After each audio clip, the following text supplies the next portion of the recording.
Hello student, চলে এসেছি আজকে একটা নতুন ক্লাসে।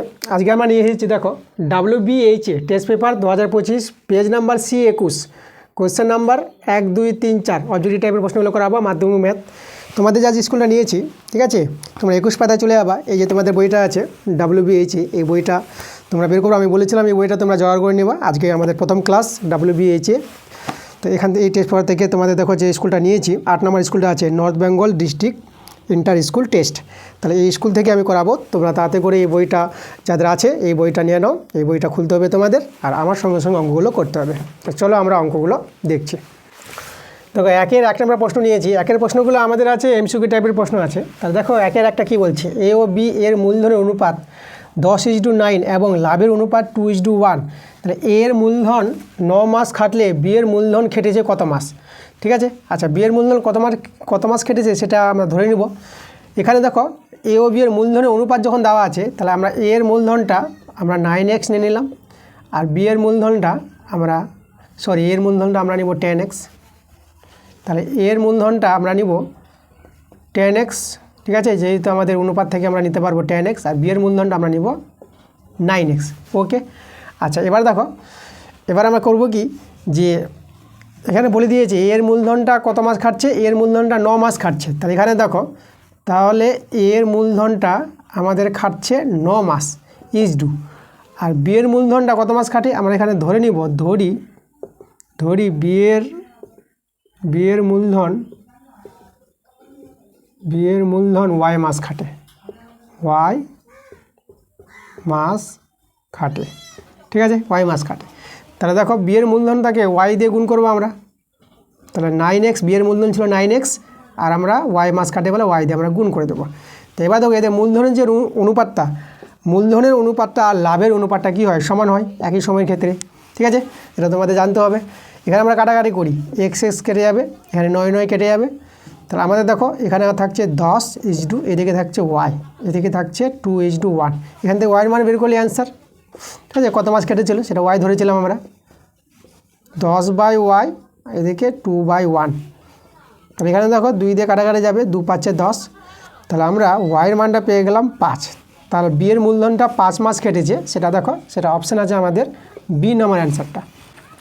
মানে এই যে 1-2 প্রশ্নটা দেখো, আমি তোমাদের দেখো পেজ নাম্বার C21, মানে আমি এই যে তোমাদের বই থেকে যে আমরা স্কুলগুলো নিব, ভালো ভালো পেজের স্কুলগুলো নিব আমরা, যেগুলো তোমাদের অঙ্ক করে মনে হবে যে হ্যাঁ অঙ্কগুলো শিখছে, ঠিক আছে। তো আমরা আগে ভালো ভালো পেজের অঙ্কগুলো নিব, ভালো ভালো স্কুলগুলো নিব, সেই স্কুলগুলো নিয়ে আগে করাবো, তারপর বাকিগুলো দেখা যাবে। তো চলো আমাদের 1-2 নম্বর প্রশ্নটা কী বলছে। তাহলে 1-2 নম্বর প্রশ্নটা বলছে, দেখো P = 3 + 1/P হলে 4P/P² - P + 1 এর মান কত হবে? তাহলে আমাদের দেখো এটা দেওয়া আছে, এর মান বের করতে বলেছে। তাহলে আমরা এখানে একটু সরল করে নিই। এখানে দেখো P - 1/P = 3, একে বাদিকে নিয়ে নিলাম। এবার দেখো আমরা এখানে একটু কাজ করি, আমরা 4P আছে, এখানে আমরা P কমন নিয়ে নেব। তাহলে P কমন নিলে কত হবে, P - 1 + 1/P। তো এখানে তোমরা দেখো P কমন আমরা নিতে পারবো, যেখানে কমন যাবে না তার নিচে P দিয়ে দাও, ঠিক আছে, এভাবে P কমন নেওয়া যায়। এটাকে একটু সাজিয়ে লিখে দিই আমরা, 4P আর নিচে P আছে। এখানে দেখো P তো কেটে যাচ্ছে, আর P সমান উপরে 4 থেকে গেল, আর এখানে P + 1/P - 1, এভাবে আমরা রেখে দিলাম এটা। এবার আমরা করব কি, এখন আমরা করব P + 1/P তার হোল স্কয়ার, মানে এর মানটা আমরা বের করতে চাইছি। এর মানটা পেয়ে গেলেই আমাদের অ্যান্সারটা চলে আসবে।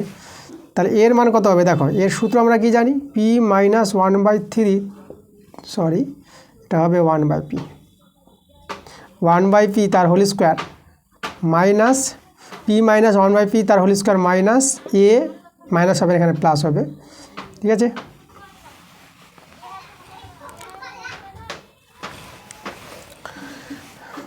তাহলে সমান আমাদের হবে এই সূত্রটা, A + B তার হোল স্কয়ার = A -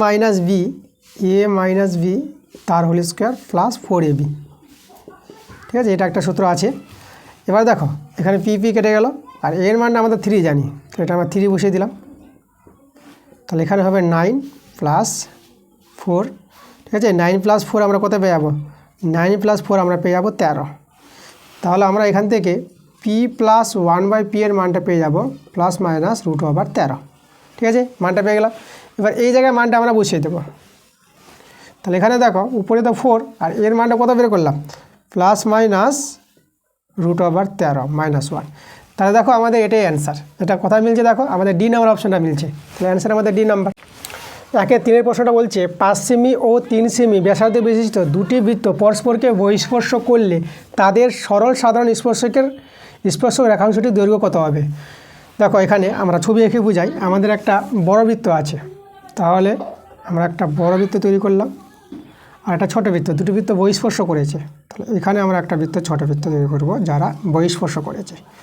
তাহলে এখানে কেন্দ্রবিন্দু আমরা নিয়ে নিলাম, এই যে কেন্দ্রবিন্দু, এটা এ আর এটা বি নিয়ে নিলাম, ঠিক আছে। আর আমাদের সরল সাধারণ স্পর্শকের দৈর্ঘ্য বের করতে বলেছে, এই যে এটা যদি আমরা সি নিই, সিডি, তাহলে আমাদের সিডি দৈর্ঘ্য বের করতে বলেছে, সিডি কত হবে। ওকে, তাহলে সিডি আমরা বের করব। দেখো আমরা কীভাবে বের করবো, আমাদের একটা সূত্র আছে এখানে, শর্টকাট নিয়মে করা যাবে। তো আমরা আগে ডিটেলস নিয়মটা তোমাদের বলি, তারপর আমি শর্টকাট নিয়মটা দেখিয়ে দেবো। তো দেখো আমি তোমাদের করতে হবে কি, এখানে আমরা যোগ করব, এসি যোগ করব, এদিকে বিডি যোগ করে নিব, আর এখান থেকে আমরা এবি এর সমান্তরাল করে আমরা এই যে ডি বিন্দু থেকে আমরা একটা সমান্তরাল সরলরেখা অঙ্কন করব এবি এর সঙ্গে। এই যে দেখো আমরা এখানে পি নাম দিয়ে দিলাম। তাহলে এই যে ডিপিটা আমাদের কিন্তু এবি এর সঙ্গে সমান্তরাল। ওকে, তাহলে এখানে যেটা আমরা করেছি, এবি সমান্তরাল পিডি, ঠিক আছে। আচ্ছা, এখানে আমাদের যেটা এসি হচ্ছে আমাদের ব্যাসার্ধ, যেটা আমাদের ব্যাসার্ধ দেওয়া আছে, বড় বৃত্তের ব্যাসার্ধ 5 সেমি। আর এখানে বিডি হচ্ছে ছোটো বৃত্তের ব্যাসার্ধ, যেটা আমাদের দেওয়া আছে 3 সেমি। আর এবি হচ্ছে কেন্দ্রদের মধ্যে দূরত্ব, যেটা আমরা এখানে পেয়ে যাব। দেখো 5 আর 3 যোগ করতে হবে। দেখো প্রথম বৃত্তের ব্যাসার্ধ হচ্ছে এইটুকুটা, আর দ্বিতীয় বৃত্তের ব্যাসার্ধ এই যে এইটুকুটা। তাহলে এই ভাগটা যোগ করে টোটাল এবিটা আমরা পেয়ে যাব 8 সেমি, ঠিক আছে। তাহলে কেন্দ্রদের দূরত্ব পেয়ে গেলাম। আচ্ছা, তাহলে এটা আমাদের হয়ে গেল 8 এবিটা। এবার দেখো এবি যদি 8 হয়, তাহলে আমাদের লক্ষ্য করো এখানে এ 90 ডিগ্রি কোণ হবে। তাহলে এরা যে সমান্তরাল সরলরেখা আছে, দেখো এও আমাদের 90 ডিগ্রি কোণ, ঠিক আছে। তাহলে এখানে আমাদের এ 90 ডিগ্রি আছে, তাহলে এ 90 ডিগ্রি হলে পরে দেখো এও 90 ডিগ্রি হবে, তাই না। কারণ সমান্তরাল সরলরেখার ছেদকের একই পার্শ্বের অন্তঃস্থ কোণ দুটির যোগফল কী হয়, 90 ডিগ্রি হবে। তো এরা কিন্তু সব কী হবে, 90 ডিগ্রি, এও 90 ডিগ্রি। তাহলে 3 জন 90 ডিগ্রি, তাহলে আমরা এও পেয়ে যাবো আমরা 90 ডিগ্রি। তাহলে এটা আমাদের কি একটা আয়তক্ষেত্র। তাহলে আয়তক্ষেত্র এবিটা যা হবে আমাদের পিডি দৈর্ঘ্য তাই হবে। তাহলে আমরা পিডি পেয়ে গেলাম। দেখো আমরা পিডিটা পেয়ে গেলাম, কত পেয়ে গেলাম, 8 পেয়ে গেলাম। তাহলে পিডি আমরা 8 পেয়ে গেলাম। এবার আমরা সিডি বের করবো। এবার দেখো আমরা সিপি বের করতে পারবো, সিপি বা পিসি বলি আমরা, পিসিটা কত হবে। দেখো আমাদের এসি থেকে আমরা বিডি বিয়োগ করলে আমরা পেয়ে যাবো পিসি, তাই না। দেখো এখানে দেখো ছোটো বৃত্তের ব্যাসার্ধটা আমাদের হয়ে যাবে এপি, ঠিক আছে। তাহলে আমরা পিসি যদি বের করি, তাহলে আমরা এসি থেকে কাকে বাদ দেবো, এপি। আর এপির মানই হচ্ছে আমাদের ডিবি, এপি আর ডিবি সমান। এখানে আমরা বলে দেবো, তবে এখানে বলি আমাদের এই জায়গায় বলি, এখানে বলবো এপি সমান ডিবি, ঠিক আছে। তাহলে এরা কত, এরা হচ্ছে আমাদের 3 সেমি। ডিবির মান 3 সেমি, ব্যাসার্ধ 3 সেমি বলে দিয়েছে ছোটো বৃত্তের ব্যাসার্ধ। তাহলে এপিটা আমরা কত পেয়ে যাবো, এপিটা পেয়ে যাবো আমরা 3 সেমি। আচ্ছা, তাহলে এসি থেকে ডিবি, মানে ডিবি বলতে আমরা এখানে এপি লিখে দিলাম, ঠিক আছে, এপি। তাহলে এসি থেকে এপি বাদ দিলে আমরা পিসি পাবো। তাহলে এসি তো আমাদের হচ্ছে বড় বৃত্তের ব্যাসার্ধ, আর এপি হচ্ছে আমাদের ছোটো বৃত্তের ব্যাসার্ধ, এটা হচ্ছে আমাদের 2, ঠিক আছে। 2 না, এটা এপিটা হচ্ছে আমাদের কত, এপিটা হচ্ছে 3 আছে আমাদের 3। তাহলে পেয়ে গেলাম কত, আমরা 2 পেয়ে গেলাম। তা দেখো পিসি দৈর্ঘ্যটা আমরা 2 পেয়ে গেলাম। এবার আমরা সিডি বের করব। তাহলে এটা তো আমাদের দেখো 90 ডিগ্রি। তাহলে অতিভুজ আমাদের কী হবে, পিডি অতিভুজ। তাহলে আমরা পিডি স্কোয়ার সমান পিসি স্কোয়ার প্লাস সিডি স্কোয়ার। তাহলে এখান থেকে আমরা সিডি স্কোয়ার মানটা বের করব। তাহলে সিডি স্কোয়ারের মান কত, সিডি স্কোয়ারের মান আমরা পেয়ে যাব, দেখো পিডি স্কোয়ার মাইনাস পিসি স্কোয়ার। তাহলে পিডির মান কত, পিডির মান আমরা বের করলাম, ঠিক আছে। পিডির মান হচ্ছে 8 স্কোয়ার। আর পিসি মান কত, পিসির মান হচ্ছে আমাদের 2, তাহলে 2 স্কোয়ার। তাহলে এটা কত হবে, এটা হচ্ছে আমাদের 64, আর এটা হচ্ছে আমাদের 4। তাহলে দেখো এটা আমরা পেয়ে গেলাম 60। তাহলে আমরা এখান থেকে এবার সিডি বের করতে পারবো। তাহলে অতএব সিডি কত হবে, এটা হবে √60। তাহলে এখান থেকে যে আমরা ভাঙা এটাকে 60কে, তাহলে দেখো আমরা পেয়ে যাব কত, আমরা এটা পেয়ে যাব 5 দিয়ে গুণ করলে 5, ঠিক আছে, 5 পাচ্ছে একটা 5 থাকবে, আর এখানে 12 নিয়ে নাও, তাহলে এখানে 12 পাচ্ছে 60। তাহলে 12কে ভাঙবে 2 × 2 × 3, ঠিক আছে। তাহলে দেখো 2 বের হচ্ছে আমাদের, আর কত থেকে যাচ্ছে আমাদের 15 থেকে আছে, তাহলে 2√15, ঠিক আছে। তাহলে সিডির মানটা আমাদের দেখো সাধারণ স্পর্শকের দৈর্ঘ্য কত পেয়ে আছে, 2√15 কোথায় আছে আমাদের বি নাম্বার অ্যান্সারটা মিলছে আমাদের 2√15। এবার দেখো আমরা যদি শর্টকাট যেটা নিয়মটা বললাম, তোমাদের যদি এখন শর্টকাট নিয়মটা বলি তোমরা একবারে করতে পারবা। তোমরা একবার কীভাবে করবা, এই যে সিডির দৈর্ঘ্যটা, যেটা সিডির দৈর্ঘ্য চেয়েছে, তাহলে আমাদের সিডি সমান সমান হয়ে যাবে, ঠিক আছে। তাহলে সিডি সমান সমান কী হবে, সিডি সমান সমান হবে √ আমাদের কেন্দ্রদের মধ্যে দূরত্বর হোল স্কোয়ার, কেন্দ্রদের দূরত্ব হচ্ছে এবি, তাহলে এবির হোল স্কোয়ার মাইনাস, আর ব্যাসার্ধ হচ্ছে আমাদের দেখো প্রথম বৃত্তের ব্যাসার্ধ হচ্ছে এসি, আর দ্বিতীয় বৃত্তের ব্যাসার্ধ বিডি, ঠিক আছে। বড় বৃত্তের ব্যাসার্ধ মাইনাস ছোটো বৃত্তের ব্যাসার্ধ তার হোল স্কোয়ার। একবারে আমরা এটা সূত্র পেয়ে যাব, ঠিক আছে। তাহলে এখানে তোমাদের বলে দিই এবিটাকে যদি আমরা, এবির মানটা আমাদের জানা আছে, এবির মানটা এখানে 8 পেয়েছি, এখানে 8-এর স্কোয়ার, আর এর মানটা দেখো এটা হয়ে যাবে আমাদের 5 থেকে 3 বিয়োগ করে 2, তাহলে 2-এর স্কোয়ার। তাহলে একই মান এটা পেয়ে যাবো আমরা, দেখো তাহলে এটা পেয়ে যাবো আমরা ভেঙে কত পেয়ে যাবো, 2√15 পেয়ে যাবো। তো এটা হচ্ছে আমাদের, ঠিক আছে, একবারে যে সূত্রটা প্রয়োগ করে আমরা পেয়ে যাবো। যে সূত্রটা আমরা এখানে বলে দেবো, কেন্দ্রদের মধ্যে দূরত্ব যদি ডি হয় তাহলে d², আর দুটি ব্যাসার্ধ R1 R2, বড় বৃত্তের ব্যাসার্ধ R1 আর ছোটো বৃত্তের ব্যাসার্ধ হচ্ছে আমরা R2, তাহলে এই আমাদের সূত্রটা, ঠিক আছে, d² - R1 - R2, ঠিক আছে। দেখো এখানে আমাদের যদি আমাদের সরল সাধারণ স্পর্শকের দৈর্ঘ্য বলে তাহলে এটা আমাদের মাইনাস হবে, আর যদি তির্যক সাধারণ স্পর্শকের দৈর্ঘ্য বলে তাহলে এটা আমাদের প্লাস হবে, ঠিক আছে। তির্যক বললে কিন্তু প্লাস, এটা খেয়াল রাখো, তোমাদের বলে দিলাম এখানে। এই দেখো আমরা দুইভাবে তোমাদের শিখিয়ে দিলাম, তার অ্যান্সার আমাদের বি নাম্বার 2√15 হবে সাধারণ স্পর্শকের দৈর্ঘ্য। এবার দেখো 4-এর অঙ্কটা বলছে tan θ × tan 3θ = 1 হলে থিতার মান হবে কত হবে, থিতার মানটা বের করতে বলেছে এখান থেকে। তাহলে আমরা করবো কি, এখানে tan θ এদিকে 1/tan 3θ করে দিলাম, tan 3θকে আমরা ডান দিকে নিয়ে গেলাম। এবার দেখো একে আমরা cot 3θ লিখতে পারবো, আর কটকে আমরা tan দিয়ে লিখি tan 90° - 3θ লিখতে পারবো, এটা পুরো কোণের সূত্র, ঠিক আছে। এটা থেকে আবার এটা ফিরে আসবে, উভয় দিকে আমরা যদি tan ভ্যানিশ করে দিই তাহলে থিতার মানটা পেয়ে যাবো 90° - 3θ। তাহলে এখান থেকে আমরা পেয়ে যাচ্ছি 4θ = 90°। এটা যদি আমরা কাটাকাটি করি তাহলে দেখো আমরা পেয়ে যাব 4 2 8,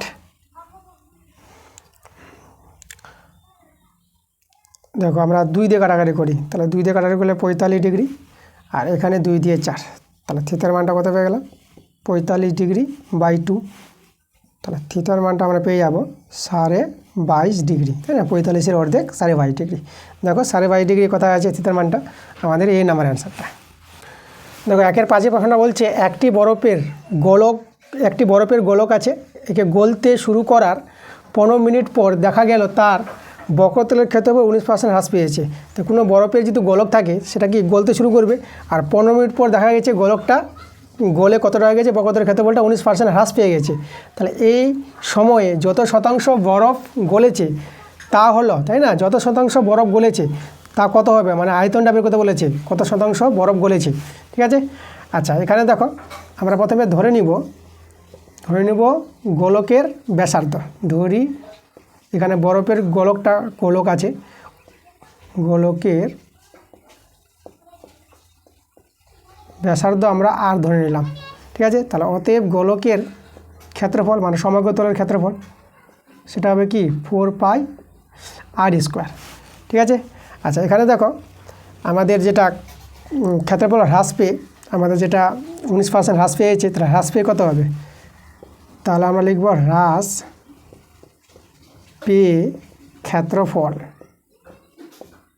ক্ষেত্রফল হয়। দেখো আগে ক্ষেত্রফল তো এটা ছিল, এটা থেকে আমাদের বাদ যাবে কতটা হ্রাস পেয়েছে, তাহলে এই যে 4πr² থেকে 19% হ্রাস পেয়েছে, তাহলে 19/100। ঠিক আছে, দেখো 19% হ্রাস পেয়েছে। তাহলে এখানে দেখো, এখানে যদি আমরা একটু সরল করি, তাহলে এটা সরল করে কত পেয়ে যাবা, এখানে 4πr² কমন নিয়ে নেব, আর এখানে আমাদের থেকে যাবে 1 - 19/100। আচ্ছা, এখানে আমরা 4πr² আর এদিকে আমরা যদি বিয়োগ করি, তাহলে দেখো এটা কত পাবা বিয়োগ করে, এটা হবে 100 হয়ে যাবে, তাহলে এটা 81 হয়ে যাবে, 81/100 এটা পেয়ে যাবা। আচ্ছা, এবার আমরা ধরে নিব, ধরি নতুন গোলকের ব্যাসার্ধ। ঠিক আছে, নতুন গোলকের ব্যাসার্ধ, নতুন গোলকের ব্যাসার্ধ আমরা R1 নিয়ে নিলাম। ঠিক আছে, তাহলে অতএব নতুন গোলকের ক্ষেত্রফল, বক্রতলের ক্ষেত্রফলটা হবে 4πr²। ঠিক আছে, যেটা আমাদের গলার পরে আমাদের ক্ষেত্রফলটা, তাহলে এই ক্ষেত্রফল সমান। তাহলে এখানে আমরা 4πr² সমান 4πr² ইন্টু কত আছে 81/100। ঠিক আছে, আচ্ছা এখানে আমরা করবো কি, 4π কেটে দেবো, আর এইদিকে আমরা লিখতে পারবো R1/R2 তার হোল স্কোয়ার। এই যে R2টা এর নিচে নামালাম, তার R1/R2 তার হোল স্কোয়ার, আর 81কে লিখবো 9/10 তার হোল স্কোয়ার। তাহলে এখান থেকে আমরা দেখো R1, সেটা এখানে R1 আমাদের দিয়েছি। আচ্ছা, এটা আমাদের R1 হবে, এটা আমাদের R আছে, এটা R2 করে দিয়েছি, R1/R আছে আমাদের। ঠিক আছে, R1/R, তাহলে R1/R এর মানটা কত পেয়ে গেলাম, 9/10 পেয়ে গেলাম। ঠিক আছে, এই মানটা আমরা কাজে লাগাবো। এবার দেখো নতুন গোলকের আয়তন কত হবে, তাই না? এখানে দেখো আগে আয়তন কত হবে, তাহলে আগের আয়তন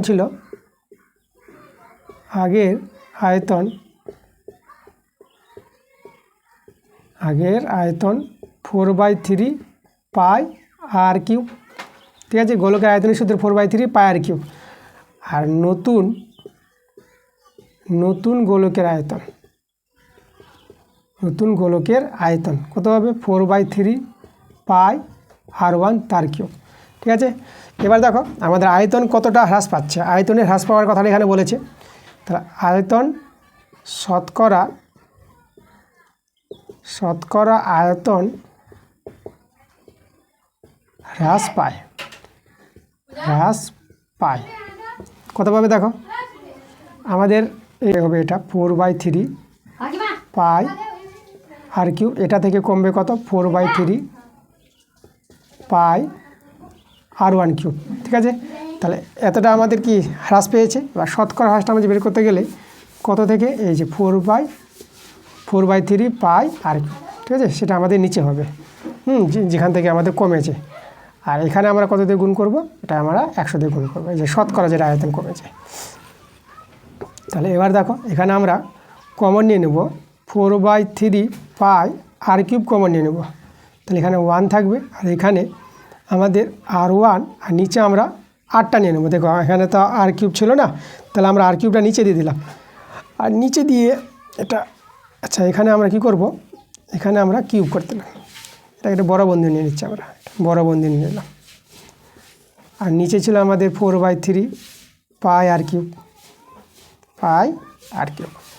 এটাতে কেটে গেল, আর এখানে কিন্তু আমাদের ইন্টু 100 আছে শতকরা মানটা।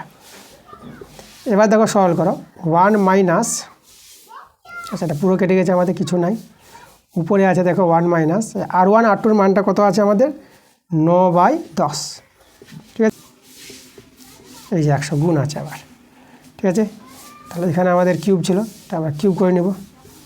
তাহলে এদিকে দেখো, তাহলে এখানে 1 মাইনাস 9-এর কিউব গিয়ে 729, আর 10-এর কিউব হবে আমাদের 1000, আর এদিকে আমাদের আছে 100 সমান। তাহলে কত হবে, এখানে আমাদের আসবে 1000 থেকে 729 বিয়োগ, নিচে 1000, আর এটা আমাদের কত আছে, 100 দিয়ে গুণ আছে। এবার এটা যদি বিয়োগ করো, এখানে আমরা দুটো শূন্য এবার কেটে দিচ্ছি, আর উপরে যদি বিয়োগ করবা, তো উপরে বিয়োগ করে পাবা 271, কত পাবা 271, আর নিচে হয়ে যাবে আমাদের 10। ওকে, তাহলে এটা যদি আমরা করি 7.1%, 27.1% পাবো 10 দিয়ে ভাগ করে। দেখো আমাদের এটাই অ্যান্সার। দেখো 27.1% কোথায় আছে আমাদের? বি নাম্বার অ্যান্সারটা। তাহলে এইভাবে আমাদের অঙ্ক। 6 নম্বর প্রশ্নটা বলছে তথ্যগুলো দেওয়া আছে কিছু 30, 34, 35, 36, 37, 38, 39, 40। এই তথ্যে 35 না থাকলে মধ্যমা বৃদ্ধি কত পাবে? দেখো তাহলে তথ্যে 35 থাকলে মধ্যমা কত হয় সেটা আমরা বের করব। অ্যান্সার তথ্যে 35 থাকলে মধ্যমা হয়। দেখো যে 35 থাকে মানে সবগুলো নিয়ে না, এই তথ্যগুলো নিয়ে মধ্যমা কি? দেখো কটা সংখ্যা আছে? 1 2 3 4 5 6 7 8। তাহলে 8টা যদি সংখ্যা হয় আর সংখ্যাগুলো মানের ঊর্ধ্বক্রমে সাজাবো। দেখো মানের ঊর্ধ্বক্রমে সাজানো আছে সংখ্যাগুলো। তাহলে 8টা আছে, তাহলে এইদিকে আমরা 3টা নিই আর এইদিকে আমরা 3টা নিলাম। তাহলে মধ্যে কারা আছে? দুজন মধ্যে আছে। তাহলে দেখো মধ্যমা পাওয়ার যেটা নিয়ম, আমরা এই দুজনকে যোগ করবা, মধ্যে দুজনকে যোগ করবা আর 2 দিয়ে ভাগ করবা। তাহলে এভাবে আমরা মধ্যমা পাবো কোনো তথ্যের। তাহলে এদের দেখো এদের যোগফলটা কত হবে? এদিকে 72, 73/2 পেয়ে গেলাম। এবার লিখব অতএব এবার তথ্যে 35 না থাকলে, ঠিক আছে, না থাকলে মধ্যমা হয়। যদি তথ্যে 35 না থাকে তখন মধ্যমা কত হবে? দেখো যখন 35 থাকবে না তাহলে 35টা বাদ, তাই না? তাহলে একটা যদি বাদ হয়ে যায় আমাদের এখান থেকে, এটা যদি বাদ হয়ে যায় তখন আমাদের সংখ্যা দেখো, তখন আমাদের সংখ্যা হয়ে যাচ্ছে কটা? 1 2 3 4 5 6 7, তাই না? 7টা সংখ্যা। তাহলে 7টা সংখ্যা যদি হয় তাহলে আমাদের দেখব এদিকে আমরা নিব আমরা 3টা আর এদিকে নিব আমরা 3টা। তাহলে মধ্যে কী হয়ে গেল? মধ্যে এখন 37। তাহলে এখন যদি 35 যদি না থাকে তাহলে মধ্যমা কত হয়ে যাচ্ছে? মধ্যমা হয়ে যাচ্ছে কিন্তু আমাদের 37 হয়ে যাচ্ছে। ঠিক আছে, এবার আমরা করব কি? মধ্যমা কতটা বৃদ্ধি পায় সেটা আমরা দেখব। তা আমরা লিখব যে মধ্যমা বৃদ্ধি পায়। অতএব মধ্যমা বৃদ্ধি পায়। দেখো এই যে 37 হয়েছে, এখন এখান থেকে বিয়োগ করে দাও 73/2। তাহলে এখানে দেখো ভগ্নাংশের যোগ বিয়োগটা এটা হবে আমাদের কত? এটা 74 হয়ে যাবে। 37 দিয়ে 74 আর এদিকে আমাদের 73। তাহলে এখানে থাকলে 1/2। এটা যদি আমরা ভাগ করি এটা 0.5 পাবো। তাহলে 0.5 মধ্যমা বৃদ্ধি পাবে। কোথায় আছে আমাদের? এ নাম্বার অ্যান্সারটা। এবার আমরা 2 এর প্রশ্ন আসলাম। 2 এর প্রশ্নগুলো আছে শূন্যস্থান টাইপের প্রশ্ন আছে। তাহলে দেখো 2 এর একটা বলছে 6 মাস অন্তর দেয় বার্ষিক 10% হারে 1000 টাকার 1 বছরের চক্রবৃদ্ধির সুদ কত হবে? দেখো আমার চক্রবৃদ্ধির সুদ যদি বের করি, চক্রবৃদ্ধির সুদের নিয়মটা হচ্ছে 6 মাস 6 মাস অন্তর বলেছে, পর্বটা আমাদের 6 মাস। তাহলে এখানে দেখো চক্রবৃদ্ধির সুদটা পাবো আসল ইন্টু 1 প্লাস আর হচ্ছে 10 বাই, এখানে দেখো এখানে 2 × 100 হবে, 2 × 100 মনে রাখবা। আর এখানে হবে আমাদের 2n, 2 × n, n বলতে হচ্ছে 1 বছর। 2 কেন? এখানে দেখো 6 মাস অন্তর বলেছে, তাহলে 12 মাস, ঠিক আছে। তাহলে 12কে 6 দিয়ে ভাগ করবা, 12কে 6 দিয়ে ভাগ করে কত পাবা? 2 পেয়ে যাবা। তাহলে এই যে 2 পেলা, 12কে 6 দিয়ে ভাগ, 6 মাস অন্তর বলেছে, যেটা পর্ব বলবে সেই পর্বটা দিয়ে 12কে ভাগ করবা, 2 পাবা। সেই 2 এখানে কিন্তু গুণ হবে, এখানেও 2 গুণ হবে আর n এর সঙ্গে 2 গুণ হবে। এটা তোমাদের মনে রাখবা। এটা সমূল চক্রবৃদ্ধি। আর চক্রবৃদ্ধি সুদ বের করতে হলে আসলটা আমরা বাদ দিয়ে দেবো। এই যে আমরা আসল বিয়োগ করবো, এটা সরল করে যেটা হবে সেটাই চক্রবৃদ্ধি সুদ আমাদের। তাহলে এখানে দেখো এটা আমাদের 1000 আর এখানে 0 যদি আমরা কাটাই, ঠিক আছে, তাহলে এখানে কত পাবো? এটা 20 পাবো। তাহলে এটা যে 20 হয়ে যায় তাহলে উপরে হবে আমাদের 21, তাহলে 21/20 আর 21/20 আমাদের এটা দুবার হয়ে যাবে, তাই না? আর এদিকে আমাদের আছে কত? 1000। আমরা 1000 কমন নিয়ে নিলাম। তাহলে 21 গুণ করে তোমরা 441 পাবা। আর নিচে কত পাবা? নিচে পাবা 400 পেয়ে যাবা। এখানে -1 থেকে 1000 আর এখানে দেখো ভগ্নাংশের যোগ বিয়োগটা তোমরা পেয়ে যাবা 400 আর এদিকে 400 পাবা। আর 441 থেকে 400 বিয়োগ করলে তোমরা পেয়ে যাবা 41 পেয়ে যাবা। ঠিক আছে, এখানে আমরা 2টো শূন্য কেটে দেবো, 2টো শূন্য কেটে দিলাম। এখানে আমরা 2 দিয়ে কাটাকাটি করবো, 2 × 5 = 10 আর 2 দিয়ে 4, 5 × 1 = 5, 5 × 4 = 20, 205/2। একে ভাগ করো, আমরা এটা ভাগ করে পেয়ে যাবো 2 × 1 = 2, 0, 2 দিয়ে 4 আর 2 × 5 = 10 দশমিক নিয়ে। তাহলে 102.5 টাকা, এটা হচ্ছে আমাদের চক্রবৃদ্ধি সুদ। তাহলে এখানে আমরা বসিয়ে দেবো 102.5 টাকা। এবার দেখো 2 নম্বর প্রশ্ন বলছে a² b² + 1 = 2ab হলে a ও b এর মধ্যে ড্যাশ ভেদ সম্পর্ক বিদ্যমান। মানে a ও b এর মধ্যে কোন ভেদ সম্পর্ক থাকবে? সরল ভেদ সম্পর্ক না ব্যস্ত ভেদ সম্পর্ক, সেটা জানতে চেয়েছে। তাহলে আমরা দেখো এখান থেকে আমরা দেখবো যে এ বি এর মধ্যে কী ভেদ আছে। এটা সরল করি আমরা, তো এটা যে সরল করো তাহলে তোমরা দেখো এখান থেকে এ বি তার হোল স্কোয়ার মাইনাস 2ab, ঠিক আছে, ইন্টু 1 দিয়ে দিলাম, ঠিক আছে, এখানে আমাদের ইন্টু দিয়ে দিলাম, আর এটা আমাদের +1 আছে। সবাইকে বাঁদিকে নিয়ে পূর্ণবর্গ আকারে সাজালাম। তাহলে এটা আমরা দেখতে পাচ্ছি a minus B whole square সূত্র, এ হচ্ছে এ বি মাইনাস বি হচ্ছে 1 তার হোল স্কোয়ার সমান 0। তাহলে এখান থেকে এ বি ইজিক্যালটা আমরা 1 পেয়ে যাচ্ছি। তাহলে এখান থেকে আমরা এ সমান 1/b পেয়ে যাবো, আর এটাকে আমরা লিখতে পারবো a ভেরিয়েস 1/b। দেখো a ভেরিয়েস 1/b হলে ব্যস্তভেদ হয়, ঠিক আছে। সরলভেদ কখন হয়? সরলভেদ হয় a ভেরিয়েস b, a ভেরিয়েস b হলে সরলভেদ, আর a ভেরিয়েস 1/b হলে ব্যস্তভেদ বলা হবে। তাহলে a ও b এর মধ্যে কোন ভেদ আছে? ব্যস্তভেদ আছে। তাহলে অ্যান্সারটা আমাদের এখানে ব্যস্ত হবে, ব্যস্ত। এবার 2 আমরা 3 আর 4 নিয়েছি একসঙ্গে। 3 অঙ্কটা আছে একটি সমবাহু ত্রিভুজের বাহুগুলি তার অন্তর্বৃত্তের ড্যাশ বলেছে। তা দেখো একটা সমবাহু ত্রিভুজ আছে আমাদের, এটা হচ্ছে আমাদের সমবাহু ত্রিভুজ, এ বি সি হচ্ছে আমাদের সমবাহু ত্রিভুজ। এবার এর অন্তর্বৃত্ত যদি আমরা তৈরি করি, দেখো অন্তর্বৃত্ত কী হবে, সেই বৃত্তটা প্রত্যেকটা বাহুকে স্পর্শ করবে, তাই না? তাহলে এখানে কথাটা কী হবে, তাহলে একটি সমবাহু ত্রিভুজের বাহুগুলি তার অন্তর্বৃত্তের স্পর্শক হয়। দেখো বাহুগুলি, দেখো প্রত্যেকটা বাহু এই যে বৃত্তটা স্পর্শক আছে, দেখো এই বাহুটাই বৃত্ত স্পর্শক এখানে আছে, এই বাহুটা এসি বাহুটা এখানে স্পর্শক তৈরি করেছে, তাই না? এই যেখানে পি বিন্দুতে স্পর্শক আছে, এখানে কিউ বিন্দুতে স্পর্শক আছে, আর এখানে আর বিন্দুতে স্পর্শক আছে। তো প্রত্যেকটা বাহু এই যে বৃত্তটা আছে অন্তর্বৃত্তটা, সেই অন্তর্বৃত্তের প্রত্যেকটা বাহু কি স্পর্শক এখানে। তাহলে অ্যান্সারটা আমাদের কী হবে? স্পর্শক হবে, স্পর্শক। এবার 4 নম্বরে দেখো কী বলছে, ত্রিভুজ এবিসি এর কোণ এ কোণটা সমকোণ বলেছে, তাই না? হলে পরে সাইন বি প্লাস সি বাই 2 এর মান কত হবে? দেখো সমকোণী ত্রিভুজ আমাদের বলেছে, তাহলে এখানে আমাদের এ কোণটা এখানে হবে, এটা হচ্ছে আমাদের 90 ডিগ্রি। তাহলে এটা আমরা যদি বি সি নাম দিই, তাহলে দেখো বি আর সি এর যোগফল কত হবে? তাহলে এখানে আমরা কোণ বি যোগ কোণ সি কত পেয়ে যাবো? দেখো এই যদি একাই 90 ডিগ্রি হয়, যারা দুজন মিলে 90 ডিগ্রি হবে, তারপর 3 জন মিলে 180 ডিগ্রি হয়, তাহলে বি আর সি এর যোগফলটা আমরা পেয়ে যাবো 90 ডিগ্রি। এটা সমকোণ ত্রিভুজের ধর্ম, একটা কোণ হয় 90 ডিগ্রি, বাকি দুজনের যোগফলটা হয় 90 ডিগ্রি। তাহলে এখানে যদি আমরা মানটা বসিয়ে দিই, দেখো সাইন, দেখো বি আর সি কোণের মানটা আমরা 90 ডিগ্রি পেয়ে গেলাম বাই 2, আর এখানে সাইন 90 ডিগ্রিকে 2 দিয়ে ভাগ করলে কত পাবো? 45 ডিগ্রি, আর সাইন 45 মানটা আমরা জানি 1/√2। তার অ্যান্সারটা আমাদের হয়ে যাবে 1/√2। এবার আমরা 2 এর 5 আর 6 নিয়েছি। 5এরটা বলছে একটি নিরেট গোলককে গলিয়ে একটি লম্ববৃত্তাকার চং, ঠিক আছে, এখানে চং আছে, চংটা এখানে চয়কার, ঠিক আছে, চং তৈরি করা হলো। তাহলে গোলক ও চঙের আয়তনের অনুপাত কত হবে? এখানে দেখো গোলককে গলিয়ে চং তৈরি করবে, তাহলে গোলকের যে আয়তন আর চঙের আয়তন কী হবে? সমান হয়ে যাবে আমাদের, তাই না? তো গোলকের আয়তন চঙের আয়তন সমান হবে, তাহলে আয়তন সমান হলে কী হয়? 1:1। তাহলে অ্যান্সারটা হবে আমাদের 1:1। এবার 6 নম্বর প্রশ্ন বলেছে সামেশন i 1 থেকে 20 অবধি আছে, তাহলে xi - 5 = 10 হলে x বারের মানটা বের করতে বলেছে। তাহলে এখানে দেখো আমরা সামেশন যদি ভাঙাই, তাহলে সামেশনকে তোমরা এভাবে ভাঙাতে পারবা। দেখো এখানে আমরা i1 নিব -5 একবার, কতবার যাবে এভাবে? 20 বার যেতে হবে। তাহলে এখানে 2 নিলাম, ঠিক আছে, 20 বার তো আমরা লিখবো না, ডট ডট দিয়ে দেবো আমরা, শেষেরটা আমরা যদি লিখে দিই, তাহলে x 20 - 5 সমান আমাদের 10 আছে। আচ্ছা এবার এখানে দেখো আমরা করছি কি, আমরা x1 plus x2 plus dot dot dot plus x20, ঠিক আছে, আমরা এক্সগুলো একদিকে রাখলাম, আর -5 লক্ষ্য করো, -5 কটা আছে? একটা দুটা করতে করতে আমাদের -5 20টা আছে। তাহলে -5 যদি 20টা থাকে, তাহলে -5কে 20 দিয়ে গুণ করে দাও, তা -5কে আমরা 20 দিয়ে গুণ করে দেবো, যেহেতু 20 বার -5 আছে।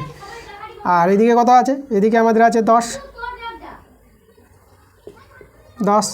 এবার আমরা কি করব? উভয় পক্ষে আমরা ভাগ করব। কত দিয়ে ভাগ করব?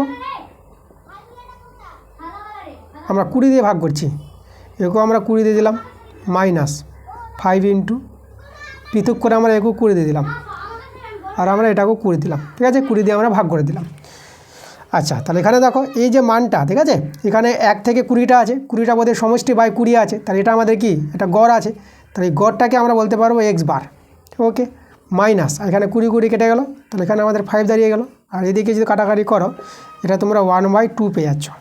আচ্ছা আমি একটু এখানে দেখাই, এদিকে তাহলে আমরা এদিকে এখানে সমান সমান দিয়ে দিয়েছি, সমান সমান দিব না, এগুলো আমরা বা দিব, বা বা বা আর এখানে বা দিয়ে আমরা লিখব এক্স বার সমান সমান, এদিকে 1/2 ছিল আর এদিকে হবে আমাদের +5। তাহলে এক্স বারের মানটা 1/2 + 5 পেলাম। বা এক্স বার সমান সমান কত পাবো, এটা আমাদের 2, এটা আমাদের দেখো 11 পাই, 2 পেয়ে গেলাম। তাহলে এক্স বার কত পেয়ে যাবো 5.5, 2 দিয়ে ভাগ করে আমরা পাবো 5.5। তাহলে এক্স বারের মানটা আমরা পেয়ে গেলাম 5.5। দেখো তিনের প্রশ্নগুলো আসলাম আমরা। তিনের প্রশ্নগুলো আমাদের এখানে সত্য মিথ্যা টাইপের প্রশ্ন আছে, তাহলে আমরা দেখে নেব সত্য মিথ্যা অঙ্কগুলো কী বলছে। তিনের একটা নিয়েছি, দেখো জল জমে বরফ হলে আয়তন বাড়ে 10%, বরফ গলে জল হলে আয়তন কমে 9.1/10% হয়। আচ্ছা, আমরা দেখব অঙ্কটা করে, যদি আমাদের আয়তনটা কমে এত % হয় তাহলে সত্য, আর না হলে মিথ্যা। তাহলে এখানে দেখো প্রথমে জল জমে যখন বরফ হচ্ছে আয়তন 10% বাড়ছে। তাহলে আমরা এখানে দেখো বরফের আয়তন তাহলে কত হবে, তাহলে বরফের আয়তন হবে, আয়তন কত হবে দেখো, আমরা যদি 100 আয়তন ধরে নিই, ঠিক আছে, জলের আয়তন যদি 100 ধরে নিই, তাহলে বরফের আয়তন হবে 100 + 10। আমরা ধরে নিব, ধরি জলের আয়তন 100 একক। জলের আয়তন আমরা 100 একক ধরে নিলাম, তাহলে বরফের আয়তন হবে 110 একক। ঠিক আছে, এটা আমাদের বরফের আয়তন। এবার দেখো, এবার বরফটা গলে জল হবে, তাহলে 110 আয়তন থেকে, ঠিক আছে, 110 আয়তন এত থেকে জল হয় কত হবে, জল হবে 100 একক। ঠিক আছে, তাহলে 1 থেকে জল হয় 100/110, আর 100 থেকে জল হবে কত হবে, তাহলে আমাদের হবে এটা 100 গুণ হয়ে যাবে। তাহলে এবার দেখো এখানে কাটাকাটি করো, তাহলে উপরে আমরা পেয়ে যাব 1000 আর নিচে পেয়ে যাব 11। এবার আয়তনটা শতকরা কত কমছে যখন জল হবে, তাহলে শতকরা জলের আয়তন কমে, শতকরা জলের আয়তন কমে। দেখো শতকরা জলের আয়তন কত কমবে, সেটা হবে আমাদের সমান সমান 100 থেকে যে আয়তনটা কমলো সেটা বিয়োগ দিয়ে দেবা, এটা আছে আমাদের 1000/11। ঠিক আছে, এটা যদি আমরা লসাগু করি, নিচে 11, এখানে আমাদের হয়ে যাবে 1100 - 1000। তাহলে আমরা এখানে যদি দেখাই, তাহলে 1100 থেকে 1000 বাদ দিলে আমরা কত পাবো, আমরা পেয়ে যাবো 100। আমরা 100/11 পেয়ে গেলাম। এটাকে যদি তোমরা ভাগ করো তো এটা পাবা 9.1/11%। ঠিক আছে, আমাদের এটা কিন্তু অ্যান্সার আসছে, এটা কিন্তু আসছে না। তাহলে যেটা বলেছে কথাটা, এটা কিন্তু আমাদের মিথ্যা বলেছে। তাহলে অ্যান্সারটা কী দাঁড়িয়ে গেল এখানে, মিথ্যা। এবার 3-এর 2 নম্বর প্রশ্নটা দেখো, 5টি ক্রমিক সমানুপাতিক সংখ্যার প্রথমটি 2 এবং দ্বিতীয়টি 6 হলে পঞ্চমটি 164 হবে। আমরা দেখব বের করে, যদি 164 বের হয় সত্য, না হলে মিথ্যা। তাহলে এখানে দেখো 5টি সংখ্যা আছে, ক্রমিক সংখ্যা। তাহলে প্রথমটা 2 বলেছে, দ্বিতীয়টা 6 বলে দিয়েছে। আচ্ছা, তৃতীয়টা আমরা x ধরে নিব, চতুর্থটাকে আমরা y ধরে নিলাম, প্রথম, দ্বিতীয়, তৃতীয়, চতুর্থ, আর পঞ্চমটাকে আমরা z ধরে নিলাম। ঠিক আছে, এটা হচ্ছে আমাদের পঞ্চম। তাহলে আমরা জেডের মানটা দেখবো যে কত বের হচ্ছে, জেডের মান এরা বের হলে সত্য, আর এটা যেটা না বের হয়, আলাদা মান বের হয়, তাহলে আমাদের মিথ্যা হবে। তো এরা যে ক্রমিক বলেছে, তাহলে দেখো আমরা প্রথমে 3 জনকে নিই, আমরা প্রথমে 3টা সংখ্যা নিলাম। তো এরা যদি ক্রমিক হয়, তাহলে অতএব আমরা কী লিখবো, 2:6 = 6:x। তাহলে এখান থেকে আমরা এক্সের মানটা পেয়ে যাব। তাহলে এবার দেখো এখান থেকে 2/6 করে নেব আর 6/x করে নেব, এখানে কাটাকাটি করব, 1/3 পেয়ে যাব। তাহলে এখান থেকে এক্সের মানে কত পেয়ে গেলাম, 18 পেয়ে গেলাম। এবার আমরা দেখো, এবার আমরা 6কে নিব, এক্স, ঠিক আছে, 6 নিলাম, আর এক্সের মান 18 নিলাম, আর ওয়াইটা নিলাম, একটা করে আমরা বাড়াবো। তাহলে এখান থেকে যে আমরা করি ক্রমিক সংখ্যা এরা, ঠিক আছে, এরা যদি ক্রমিক হয় তাহলে এরাও ক্রমিক হবে। তাহলে এখানে হবে 6:18 = 18:y। তাহলে এখান থেকে আমাদের কত হবে, আমি এই জায়গায় দেখাচ্ছি। আমাদের দাঁড়িয়ে যাবে 6/18 = 18/y। ওয়াই, 6 একে 6, এখানে 6 3 18। আচ্ছা, এখান থেকে আমরা ওয়াইয়ের মানটা কত পাবো? 18 3 54 পেয়ে গেলাম। ওকে, এবার দেখো ওয়াইয়ের মানটা পেয়ে গেলাম। এবার আমরা কি করব, আমরা এক্স ওয়াই জেড মানে এক্সের মান নিব 18, ওয়াইয়ের মানটা পেলাম 54, আর নিব আমরা জেড, তাহলে এদেরকে নিয়ে করবো। তাহলে এরা যদি ক্রমিক হয় তাহলে এখানে 18:54 হবে সমান সমান, আর 54 জেড হবে আমাদের। তাহলে এখান থেকে যদি আমরা বাই করি 18/54 আর 54/জেড, তাহলে এখানে কাটাকাটি করো, 18 কে 18 আর 18 3 কিন্তু 54 হয়। তাহলে এবার আমরা কী করবো, এখান থেকে জেডের মানটা বের করবো। তাহলে বা জেডের মানটা কত হবে আমাদের? 54 আর 3 গুণ হবে, পর্যায় গুণন। তাহলে জেড সমান কত পাবো? জেড সমান পেয়ে যাবো আমরা 4 3 12 আর 3 5 15, 15 একে 16। আমরা জেডের মানটা 162 পেয়ে যাচ্ছে। তাহলে এখান থেকে আমরা পঞ্চমটি কত পেলাম? পঞ্চমটি আমরা পেয়ে গেলাম 162 পেলাম, বলেছে কত? 164। তাহলে এখানে কিন্তু অ্যান্সারটা আমাদের মিথ্যা আছে, অ্যান্সার মিথ্যা। দেখো 3 আর 4 নিয়েছি আমরা। তো 3 প্রশ্নটা বলছে কোনো ত্রিভুজের কোণগুলির অনুপাত দেওয়া আছে 1:1:2 হলে বাহুগুলির অনুপাত হবে 1:1:√2।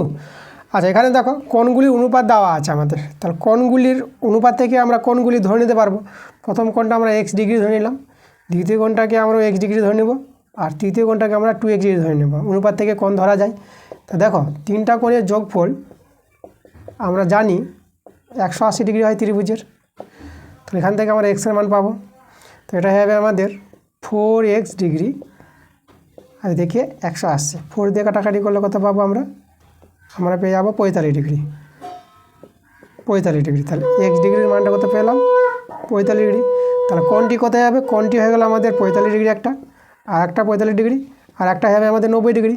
তাহলে ত্রিভুজটা আমাদের কী দাঁড়ালো? ত্রিভুজটা আমাদের কিন্তু দাঁড়িয়ে গেল সমকোণী সমদ্বিবাহু ত্রিভুজ দাঁড়িয়ে গেল। ঠিক আছে, এটা যদি এ, এটা যদি বি হয়, এটা যদি সি হয়, তাহলে দেখো এই কোণটা আমাদের 90 ডিগ্রি। তাহলে এই যে আমাদের দেখো ত্রিভুজটা কিন্তু সমকোণী ত্রিভুজ আছে। তো সমকোণী ত্রিভুজের এই বাহু বলেছে, তাহলে বাহুগুলি দেখো, বাহুগুলিকে যদি আমরা ধরে নিই, ঠিক আছে, এটা যদি আমরা ধরে নিই ওয়াই, আর একটা ধরে নেব ওয়াই, আর এটা ধরে নেব আমরা √2y, এভাবে অনুপাত থেকে বাহুগুলো ধরে নেব। তো সমকোণী ত্রিভুজের বাহু কী হবে, তো সেটা আমরা চেক করে দেখব। কী করে চেক করব? আমরা অতিভুজ স্কোয়ার জানি, তাহলে বড় বাহুটা অতিভুজ নেব আমরা, তাহলে √2y তার হোল স্কোয়ার, আর দুটো বাহু y² + y², এটা হচ্ছে লম্বভূমি। তা দুই দিকে যদি সমান হয় তাহলে আমাদের সমকোণী ত্রিভুজের এরা বাহুর অনুপাত হবে। তো দেখে দুই দিকে সমান আসছে, এখানে আমরা দেখো এখানে আমাদের আসছে 2y², আর এদিকে যোগ করে আমরা 2y² পেয়ে আছি। তাহলে দেখো এটা কিন্তু স্যাটিসফাই করছে, উভয় দিকে সমান। তার অতিভুজ স্কোয়ার সমান সমান ভূমি স্কোয়ার বা লম্ব স্কোয়ার আমরা করতে পারছি। তাহলে সমকোণী ত্রিভুজের এরা বাহু আছে, আমরা এটা প্রমাণ করে বুঝতে পারলাম। তাহলে এখানে কিন্তু সত্য হবে কথাটা, তো অ্যান্সার হবে আমাদের সত্য। তারপরে 4 প্রশ্নটা বলছে sin 15 degree minus cos 75 degree এর সরলতম মান কি 1 হবে? তা দেখি আমার মানটা কত বের হয়। sin 15 ডিগ্রি, দেখো 75 আর 15 যোগ করে হবে আমাদের 90 ডিগ্রি। তাহলে এখানে cos 75 ডিগ্রি জায়গায় আমরা লিখে দেবো 90 ডিগ্রি মাইনাস 15 ডিগ্রি। ঠিক আছে, তাহলে এখানে আমাদের sin 15 ডিগ্রি, আর এটা আমরা sin 15 ডিগ্রি করতে পারবো। পুরো কোণের সূত্র আমাদের দেখো, এটা কেটে যাচ্ছে, এর মানটা কিন্তু আমরা 0 পাচ্ছি, 1 পাচ্ছি না। 1 বলেছে বলে অ্যান্সারটা আমাদের কী হবে? অ্যান্সারটা হয়ে যাবে আমাদের মিথ্যা। এবার আমরা 4 প্রশ্নগুলো আসলাম। 4 প্রশ্নগুলো 2 মার্কের প্রশ্ন আছে। তো 2 মার্কের প্রশ্নগুলো আমরা দেখে নেব। তোমরা একটা প্রশ্নের জন্য 2 নম্বর পেয়ে যাবা। আমাদের কিন্তু WBH আমরা ক্লাস চালু করেছি, তো তোমাদের WBH থেকে অঙ্কগুলো দিচ্ছি, তোমরা মন দিয়ে ক্লাসগুলো করো, এবং ক্লাসগুলো যদি ভালো লাগে তোমরা ভিডিওকে লাইক করো এবং বন্ধুদের কাছে শেয়ার করো ভিডিওগুলো। এবং যারা নতুন আছে আমার চ্যানেলে, যারা এখনও পর্যন্ত সাবস্ক্রাইব করেনি, আমার চ্যানেলটাকে তাড়াতাড়ি সাবস্ক্রাইব করে নাও এরকম ক্লাস পাওয়ার জন্য। তো দেখো আমাদের 4-এর 1-একটা কী বলছে। 4-এর 1-এর অঙ্কটা বলছে কোনো আসলের সরল সুদ আসলের 25% এবং সুদের হার নিয়োজিত বছরের সমান হলে বার্ষিক সুদের হার বের করতে বলেছে। আচ্ছা, প্রথমে দেখো কী বলেছে, কোনো আসলের সরল সুদটা আসলের 25% বলেছে। তাহলে আসলটাকে আমরা ধরে নিই। ঠিক আছে, এখানে আমরা অ্যান্সার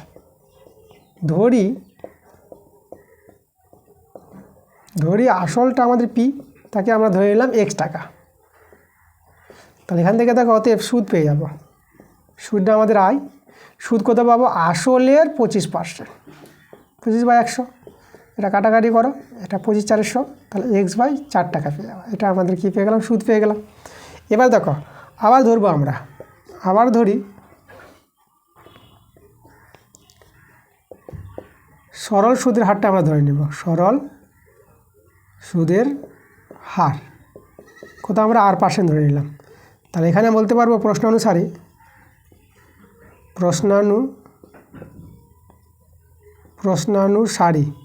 দেখো প্রশ্নানুসারে কেন লিখলাম? কারণ কী বলেছে দেখো, সুদের হারটা নিয়োজিত বছরের সমান, ঠিক আছে, নিয়োজিত বছরের সমান সময় বলেছে, মানে সুদের হারটা যত হবে আর সময়টা আমাদের ততই হবে। তাহলে প্রশ্নানুসারে এখানে সময়টা যেটা আমরা বলবো, সময় টিটা আমাদের কোথায় হবে? R বছর, ঠিক আছে, নিয়োজিত সময়টা বলেছে আমাদের, টিটা পেয়ে গেলাম আমরা R বছর। এবার আমরা যদি মানটা বসাই, সূত্রটা বলতে হচ্ছে I সমান PTR/100। এখানে সব মানগুলো বসিয়ে দাও। আয়ের মান হচ্ছে x/4, আসলটা আমাদের x, টিটা আমরা তো R জানি, আর এখানে সুদের হারটা তো আরই ধরেছি, নিচে 100। তাহলে এখানে x কেটে দিলাম, এটা হবে 25, এতে কিছু না, 1 আছে আমাদের। তাহলে তোমরা এখানে দেখো, তোমরা এখান থেকে কী পাচ্ছ? তোমরা R² পেয়ে যাচ্ছ 25। তাহলে এখানে 25কে আমরা 5-এর স্কোয়ার করে দিই, তাহলে অতএব হারের মানটা আমরা কত পেয়ে যাবো? 5। তাহলে সুদের হারটা কত পেয়ে গেলাম? তাহলে অতএব বার্ষিক সুদের হার সমান 5%। এটা আমাদের অ্যান্সার। এবার দেখো 4-এর 2 নম্বর প্রশ্নটা কী বলছে? 3 ব্যক্তির মূলধন যথাক্রমে 200 টাকা, 150 টাকা আর 250 টাকা। বছরের শেষে যদি প্রথম ব্যক্তির লাভটা 40 টাকা হয়, তবে ব্যবসায় মোট কত টাকা লাভ হয়েছিল? মোট লাভটা আমাদের বের করতে বলেছে। তাহলে আমরা প্রথমে কী করব? ধরে নিব মোট লাভটা x টাকা। ধরি মোট লাভ সমান x টাকা। আমরা মোট লাভটা কত ধরে নিলাম? x টাকা ধরে নিলাম। এবার তাদের দেখো এখানে মূলধনের অনুপাত বের করতে পারবো। তাদের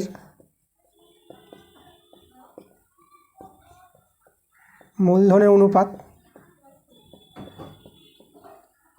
প্রথম জন আছে 200, তারপরে আছে 150, তারপরে আছে 250, 20, 15 আর এখানে 25। আমরা 5 দিয়ে ভাগ করলে পরে 4, 3 আর এটা 5 পেয়ে যাবো, 4/8, 3/8, 5। তাদের মূলধনের অনুপাত পেয়ে গেলাম। এবার প্রথম ব্যক্তির লাভটা বলে দিয়েছে, তাহলে প্রথম ব্যক্তির লাভটা আমরা বের করব। প্রথম ব্যক্তির লাভ হয়, দেখো প্রথম ব্যক্তির লাভটা কী জানি? প্রথমে হচ্ছে 4 বা আনুপাতিক যোগ 4 আর 3 7, 7 5 12, আর এখানে মোট লাভ হয়েছিল আমাদের x। এটা হচ্ছে আমাদের প্রথম ব্যক্তির লাভ। এই লাভটা আমাদের আবার বলেছে কত? 40 টাকা বলে দিয়েছে। তাহলে 40 সমান হবে, আমরা এখানে সরল করি, এটা আমরা যদি গুণ করে দিই, 4 একে 4 0। তাহলে এখান থেকে দেখো এক্সের মানটা আমরা 12 আর 10 গুণ করে কত পেয়ে যাবো? 120 টাকা। তাহলে এই হচ্ছে আমাদের মোট লাভটা। তাহলে অতএব মোট লাভ কত হয়েছিল?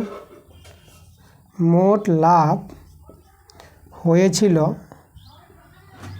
সমান 120 টাকা। এটাই আমাদের অ্যান্সার। 4-এর 3 নম্বরটা দেখো, x+1/x = √3 হলে x⁴ আছে, আর প্লাস 1/x⁴ এর মান নির্ণয় করতে বলেছে। তাহলে আমরা দেখো প্রথমে এখানে সরল করি, আমরা এক্সের মানটা বের করার চেষ্টা করি। তাহলে আমরা কী করব? যদি আমরা এখানে x দিয়ে গুণ করে দিই, তাহলে x² + 1, আর এখানে হবে আমাদের কত? √3x। যে বাঁদিকে নিয়ে আসি, তাহলে আমরা হবে √3x + 1 = 0। আচ্ছা, আমরা কি করব? আমরা দ্বিঘাত সমীকরণ আকারে সিদ্ধ আচার্যের সূত্র প্রয়োগ করে এক্সের মানটা আমরা বের করার চেষ্টা করি। তাহলে সিদ্ধ আচার্যের সূত্র আমরা কি জানি? দেখো সিদ্ধ আচার্যের সূত্রটা তোমাদের বলে দিই, a² + bx + c = যদি 0 হয় একটা দ্বিঘাত সমীকরণ, তাহলে এর এক্সের মানটা হয় সিদ্ধ আচার্যের সূত্র অনুযায়ী সেটা হবে -b + -√b²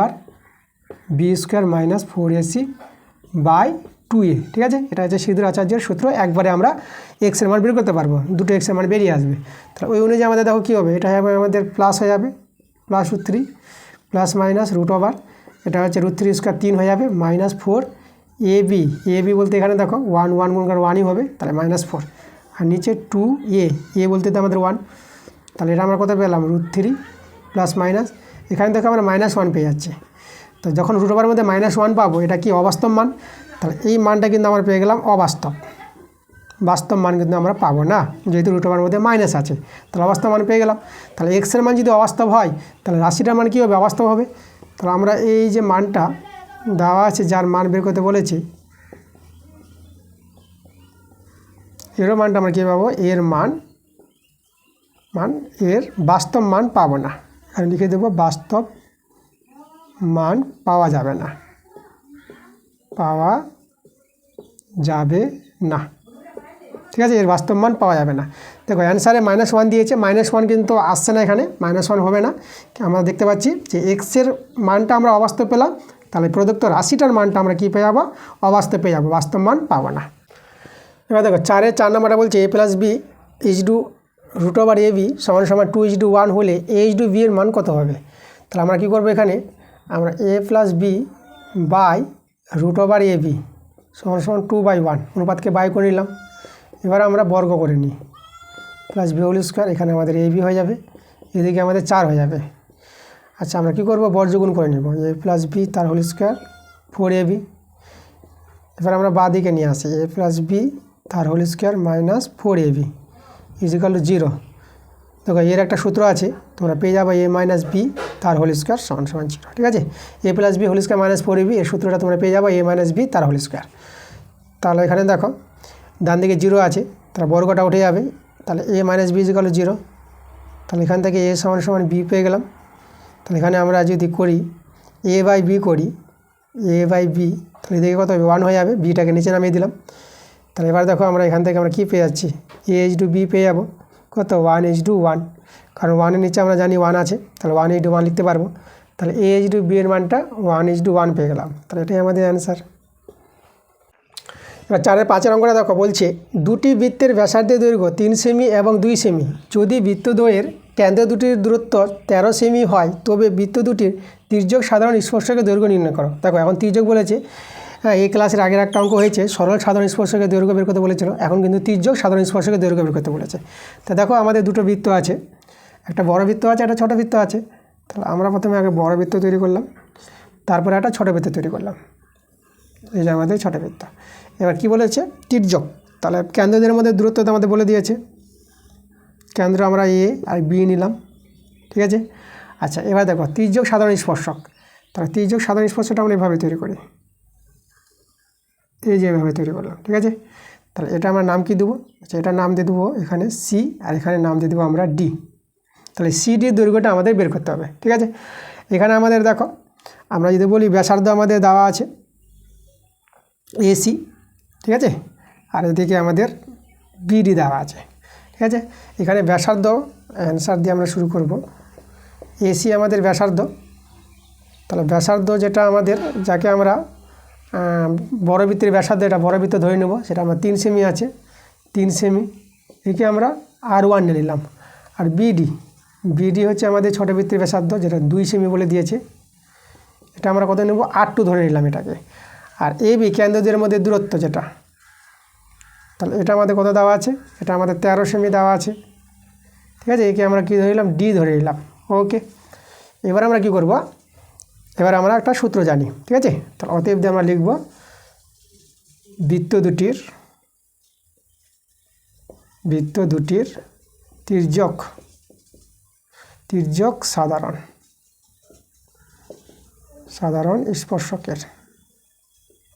স্পর্শকের দৈর্ঘ্য, সেই দৈর্ঘ্যটা আমরা কি বলবো? CD। এই CDটা আমাদের বের করতে হবে, তাই না? এর সূত্রটা তোমরা লিখবা D² - R1 + R2। তির্যক বলে প্লাস হবে, এর আমি বললাম, এর আগের অঙ্কটা হয়েছিল এই ক্লাসেরই। আর সরল সাধারণ বলে এখানে মাইনাস হবে। ঠিক আছে, তির্যক বলেছে, তির্যক সাধারণ স্পর্শক, তার জন্য এখানে প্লাস। এই সূত্রটা মনে রাখবা, মানগুলো বসে দাও। D এর মান দেখো 13, তাহলে এখানে হবে আমাদের 13 হোল স্কোয়ার। R1 দেখো আমাদের কত? R1 হচ্ছে 3 প্লাস R2 হচ্ছে আমাদের 2। ঠিক আছে, তার এখানে স্কোয়ারটা আমাদের ছুটে গেছে, এটা আমাদের স্কোয়ার হবে। ঠিক আছে, এটা আমাদের সূত্র। আর এখানে দেখো এটা যদি আমরা সরল করি, এটা আমাদের কত হবে? এখানে এটা হবে আমাদের 169, আর এটা হবে আমাদের 5 এর স্কোয়ার কত হবে? 25। তাহলে 169 থেকে যদি আমরা 25 বাদ দিই, তাহলে 144 পেয়ে যাব। তাই এটা বর্গমূল করলে কত হবে? আমাদের 12। তাহলে 12 সেমি আমাদের অ্যান্সারটা, এটাই আমাদের অ্যান্সার। এবার 4-এর 6 নম্বর প্রশ্ন দেখো কি বলছে, ABCD আয়তকার ক্ষেত্রের মধ্যে ও বিন্দুটি অবস্থিত। যদি OB 6 সেমি, OD 8 সেমি এবং OA 5 সেমি হয় তবে OC এর দৈর্ঘ্য নির্ণয় করো। আমাদের প্রথমে একটা আয়তক্ষেত্রের ছবি বলেছে, তাহলে আমরা যদি একটা আয়তক্ষেত্রের ছবি এঁকে নিই, এই যে আমাদের একটা আয়তক্ষেত্রের ছবি, ঠিক আছে, নামটা আমরা ABC আর D নাম দিয়ে দিলাম। তাহলে এই আয়তক্ষেত্রের ছবির মধ্যে আমরা কী বলেছি, ও একটা ভিতরে বিন্দু আছে, আমরা এখানে একটা বিন্দু ও নিয়ে নিলাম। তাহলে আমরা কী করব, আমরা যুক্ত করব, এটা ও নাম দেব। তাহলে আমরা OA যুক্ত করব, OD যুক্ত করব, এদিকে আমরা OC যুক্ত করব, এদিকে আমরা OB যুক্ত করব, ঠিক আছে, এভাবে আমরা যুক্ত করে নেব। আমাদের এখানে দেখো OB আমাদের বলেছে 6 সেমি, আর OD বলেছে আমাদের 8 সেমি, OA বলেছে আমাদের 5 সেমি। তাহলে OCটা বের করতে বলে এর মানটা, তাই না? তাহলে আমাদের এখানে OC আমাদের কত হবে সেটা আমাদের চেয়েছে। তাহলে দেখো আমরা কি করব, আমরা প্রথমে অঙ্কন করব। আমরা AB আর BCর সমান্তরাল সরলরেখা একটা PQ আমরা এখানে টেনে নিচ্ছি, এই যে আমরা PQ করিলাম। তাহলে আমরা কি অঙ্কন করলাম, অ্যান্সার অঙ্কন করেছি আমরা AD সমান্তরাল PQ সমান্তরাল BC, এটা আমরা সমান্তরালভাবে অঙ্কন করলাম। তাহলে যদি সমান্তরাল হয় দেখো, তাহলে ABCDতে আয়তক্ষেত্র ছিল, তাহলে আমাদের APQD একটা আয়তক্ষেত্র পাবো, আর এদিকে PBCQ একটা আয়তক্ষেত্র পাবো। তাহলে এই কোণগুলো আমাদের কী হবে, 90 ডিগ্রি, এটা 90 ডিগ্রি, এই কোণগুলো কী হবে আমাদের 90 ডিগ্রি। তাহলে এদিকেও 90 ডিগ্রি আর এদিকেও আমাদের 90 ডিগ্রি, সব 90 ডিগ্রি হবে। তাহলে সমকোণী ত্রিভুজ যেগুলো সব আমাদের সমকোণী ত্রিভুজ দেখাচ্ছে। তাহলে আমরা এই ত্রিভুজ থেকে আমরা নিব এখানে সমকোণী ত্রিভুজ আমরা নিব AOP থেকে নিচ্ছি, আমরা AOP থেকে নিচ্ছি। অতিভুজ হচ্ছে OA স্কোয়ার, আর এখানে আমাদের বলতে পারবো AP square plus OP square, ভূমি স্কোয়ার প্লাস লম্বা স্কোয়ার। আবার সমকোণী ত্রিভুজ দেখো, সমকোণী ত্রিভুজ আমরা এই ত্রিভুজটা নিচ্ছি, আমরা এটার নাম COQ, ত্রিভুজ COQ। এখান থেকে আমরা কি করব, এখান থেকে অতিভুজটা আমাদের আছে OC, তাহলে OC স্কোয়ার সমান হবে আমাদের CQ square plus OQ square.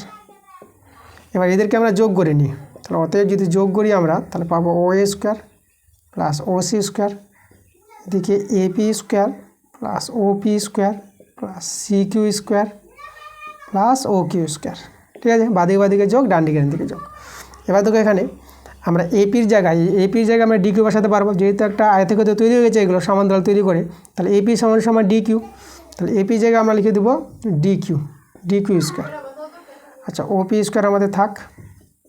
এবার CQ দেখো, CQর জায়গায় আমরা PB স্কোয়ার লিখতে পারবো, তাহলে CQর জায়গায় আমরা PB লিখে দিচ্ছি, তাহলে CQ জায়গায় আমরা PB স্কোয়ার করে দিলাম, আর এখানে OQটা আমরা রেখে দিলাম। এখানে আমরা DQ জায়গায় আমরা নিয়ে আসলাম এই OQটা, DQ square plus OQ square পাশাপাশি রাখলাম, আর এদিকে PB স্কোয়ার, এর পাশে আমরা OP স্কোয়ার নিয়ে আসলাম, একটু সাজিয়ে নিলাম আমরা। এবার দেখো এর মানটা দেখো, DQ square plus OQ square, এটা দেখো এটা সমকোণী ত্রিভুজ আমাদের। তাহলে এই যে DQ স্কোয়ার আর OQ স্কোয়ার, তাহলে ভূমি আর লম্বের স্কোয়ার, তাহলে অতিভুজ হচ্ছে OD, তাহলে এর জায়গায় আমরা OD স্কোয়ার লিখতে পারবো, তাহলে OD স্কোয়ার। এবার এটা লক্ষ্য করো, এটা চলে যাবে তোমরা এই ত্রিভুজটা PB square plus OP square, দেখো PB স্কোয়ার আর OP স্কোয়ার, তাহলে ভূমি আর লম্বের স্কোয়ার, ভূমি স্কোয়ার লম্বের স্কোয়ার, এদের সমস্যাটা কী হবে, অতিভুজ স্কোয়ার OB স্কোয়ার, তাহলে এরা দুজন মিলে হয়ে যাবে আমাদের OB স্কোয়ার। তো এটা নিয়েছি আমরা দুটি সমকোণী ত্রিভুজ। কী নিয়েছি আমরা, একটা নিয়েছি আমরা DOQ ও ত্রিভুজ কী থেকে নিয়েছি আমরা POB থেকে, এই দুটো সমকোণী ত্রিভুজ থেকে আমরা মানটা বসে দিয়েছি। এবার দেখো এখন আমাদের কার মান দরকার, OCর মান দরকার। তাহলে আমরা এদিকে OC স্কোয়ার রাখলাম, এদিকে OD square plus OB square, আর OAটাকে এদিকে পাঠালাম, এদিকে মাইনাস OA স্কোয়ার। এখানে মানগুলো বসিয়ে দাও। OD কত, ODর মান হচ্ছে 8 স্কোয়ার, OB মান হচ্ছে 6 স্কোয়ার, মাইনাস OAর মান হচ্ছে 5 স্কোয়ার, 8 স্কোয়ার 64, 6 স্কোয়ার 36, 5 স্কোয়ার 25, 64 আর 36 যোগ করো 100 পাবা আর -25। তো আমি এখানে দেখাই, তাহলে অতএব ওসি স্কোয়ার আমরা 100 থেকে 25 বিয়োগ করো তোমরা পেয়ে যাবা 75। তাহলে অতএব ওসির মানটা কত পাবা, তাহলে এখানে হবে √75। এখানে দেখাই অতএব ওসি, দেখো √75 ভাঙালে পরে একটা 5 বের হবে আর 3টা থেকে যাবে, তাহলে 5 বের হবে আর 3টা থেকে যাবে, তাহলে 5√3 পেয়ে গেলাম। এটাই আমাদের অ্যান্সার, ওসির মানটা। এবার দেখো 7 প্রশ্নটা বলছে ও কেন্দ্রীয় বৃত্তের পিকিউ ব্যাস PQRS একটি বৃত্তস্থ চতুর্ভুজ, কোণ PSR 100 ডিগ্রি হলে কোণ QPR এর মান কত হবে। তাহলে এখানে দেখো আমরা একটা বৃত্তস্থ চতুর্ভুজ আমরা আঁকার চেষ্টা করব। প্রথমে আমাদের পিকিউ ব্যাস বলে দিয়েছে, তাহলে আমরা পিকিউ ব্যাস নিয়ে নেব। পিকিউ ব্যাস, এখানে আমাদের কেন্দ্রবিন্দু আমাদের ও কেন্দ্র বলেছে। আর এবার আমরা একটা বৃত্তস্থ চতুর্ভুজ যদি আমরা তৈরি করে নিই, তাহলে এভাবে করে বৃত্তস্থ চতুর্ভুজ তৈরি করলাম। PQ এখানে আর এখানে S নামতে দিলাম, তাহলে PQRS বৃত্তস্থ চতুর্ভুজ তৈরি হয়ে গেছে। এবার কোণ দেখো কার মান দেওয়া আছে, PSR 100 ডিগ্রি।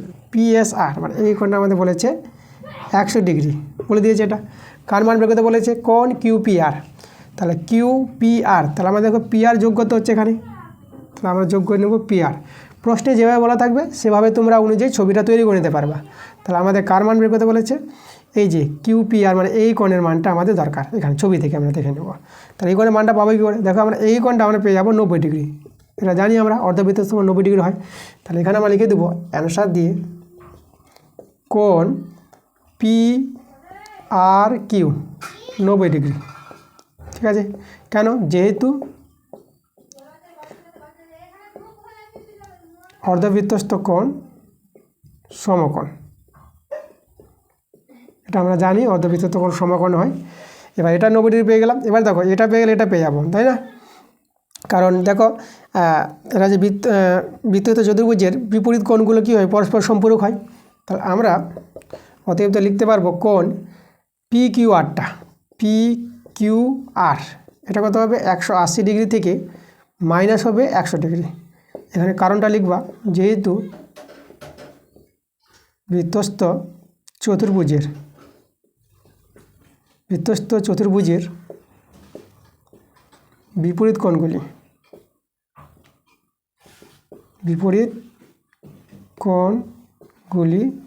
পরস্পর সম্পূরক। ওকে, তাহলে এখান থেকে দেখো এটা আমরা PQR এর মানটা কত পেয়ে গেলাম, এই কোণটা পেয়ে যাবো আমরা 80 ডিগ্রি পেয়ে গেলাম। তাহলে এই কোণটা আমরা পেয়ে গেলাম 80 ডিগ্রি। এবার দেখো এই কোণটা মান বের করতে বলেছে। এখন যদি আমরা PQR ত্রিভুজটা লক্ষ্য করি, তাহলে দুটো কোণ তো জানা হয়ে গেল, তাহলে 3 নম্বর কোণটা পেয়ে যাবো। তা আমরা লিখবো অতএব ত্রিভুজ PQR থেকে আমরা কোন কোণটা বের করতে চাইছি, আমরা চাইছি QPR কোণটা। ঠিক আছে, যার কোণটা আমাদের বের করতে বলেছে। তো এই কোণের মানটা বের করতে বলেছে আমাদের, এটা হবে কত, 80 ডিগ্রি। 180 ডিগ্রি থেকে এই দুজনের যোগফলটা আমরা বাদ দিয়ে দাও, 90 ডিগ্রি প্লাস 80 ডিগ্রি, তাহলে 180 ডিগ্রি এদের যোগ করো, এদিকে দেখো 170 ডিগ্রি পেয়েছি আমরা। তাহলে 180 থেকে 70 বাদ দিলে কত হবে, 10 ডিগ্রি। তাহলে আমাদের কোণ QPR এর মানটা 10 ডিগ্রি পেয়ে গেলাম, এটাই আমাদের অ্যান্সার। এবার দেখো 4-এর 8 নম্বরটা বলছে tan 70 degree minus tan 30 degree সমান 1 হলে tan 20 ডিগ্রির মান কত হবে। তাহলে আমরা দেখো এখান থেকে সরল করে tan 20 ডিগ্রির মানটা আমরা বের করে নেব। তাহলে এখানে আমরা এটাকে আমরা tan 90 ডিগ্রি মাইনাস 20 ডিগ্রি করে নিলাম, তাই না? কারণ 70 আর 20 যোগ করে 90 হবে, তাহলে 90 থেকে 20 বিয়োগ করলে 70 পাবো। আর tan 30 ডিগ্রির মানটা আমরা জানি 1/√3 সমান 1। তো এটা আমাদের কত যাবে, cot 20 ডিগ্রি পেয়ে যাবো পুরো কোণ অনুযায়ী। আর এটা 1 + 1/√3 ডান দিকে নিয়ে গেলাম, তো এটা হয়ে গেল আমাদের √3। তাহলে এটা √3 + 1। আচ্ছা, এবার আমরা cotটাকে যদি আমরা tan করি, তাহলে অতএব tan 20 ডিগ্রি, তাহলে এটা উল্টে যাবে মানটা, তো এটা যাবে আমাদের √3 + 1। এবার এটা আমরা কী করব, হর কোঅর্ডিনেশন করে নেব, তাই আমরা অ্যান্সারটা পেয়ে যাব। তাহলে এখানে √3 + 1 আর √3 - 1, আর উপরে √3 ছিল, তাহলে গুণ হবে √3 - 1 দিয়ে, তাহলে √3 × √3 - 1। আর নিচে দেখো এটা আমাদের কী হবে, a² - b²। তাহলে এখানে উপরে √3 ইন্টু √3 - 1, আর এখানে দেখো এটা আমাদের 3 - 1 দাঁড়াচ্ছে। তাহলে আমি এখানে অতএব দিয়ে লিখি। তাহলে এদিকে আমাদের tan 20 ডিগ্রি আছে, আর এখানে দেখো 3 থেকে 1 চলে 2 হবে। তাহলে আমাদের অ্যান্সারটা দাঁড়িয়ে গেল √3 ইন্টু √3 - 1/2। এটাই আমাদের অ্যান্সার। এবার 4-এর 9 নম্বরটা দেখো বলছে, যদি থিতার মানটা 0 এবং 90 ডিগ্রির মধ্যে যদি হয় তবে 9 tan square theta plus 4 cot square theta এর ক্ষুদ্রতম মান নির্ণয় করো। দেখো আমার এর ক্ষুদ্রতম মান বের করতে বলেছে। তাহলে প্রথমে আমরা একে নিয়ে শুরু করি।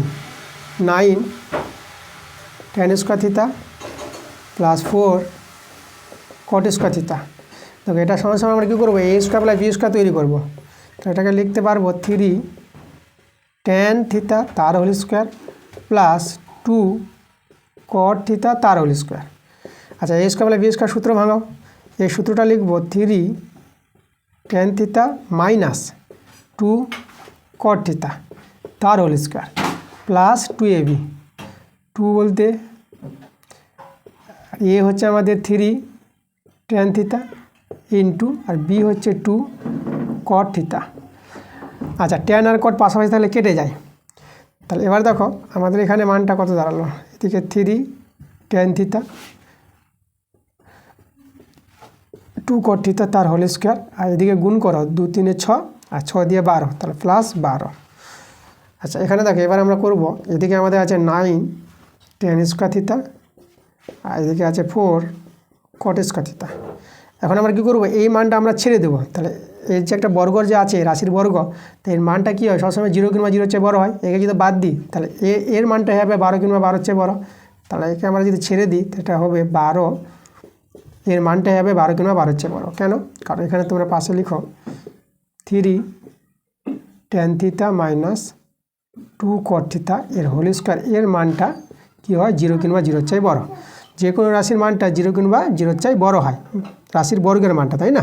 ঠিক আছে, কারণ 0 হতে পারে, দুজন সমান হয়ে গেলে 0 হতে পারে, আর দুজন যদি অসমান হয়, ঠিক আছে, নেগেটিভ হলেও বর্গের জন্য পজিটিভ হয়ে যাবে, তাহলে 0-এর চেয়ে বড়ো মান পাবা।